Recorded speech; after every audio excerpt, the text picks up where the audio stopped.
Assalomu alaykum. Albatta chegirma qilamiz. O'sha chegirma qilganimizda foydalanib turinglar. O'zinglar.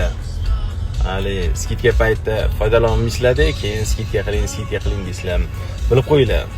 Hadeb chegirma qilinvermaydi. Yiliga 1 marta, 2 marta chegirma qilinsa bo'ldi. Mana o'shandan momentalni foydalanib olish kerak bo'ladi. Hadeb chegirma qo'yursa, misol uchun o'sha aytganimdek, bir oy chegirmadi, bir oy chegirma emas, keyingi oy yana chegirma, keyingi oy endi bu chegirma emas-da, u narsa ish emas. Yoki bo'lmasam 3 oylab, 4 oylab bir qilgan ko'rasiz. Skidkada deb odamlar shunaqaki skidka degan so'ziga uchadi. Na samom деле u skidka hisoblanmaydi.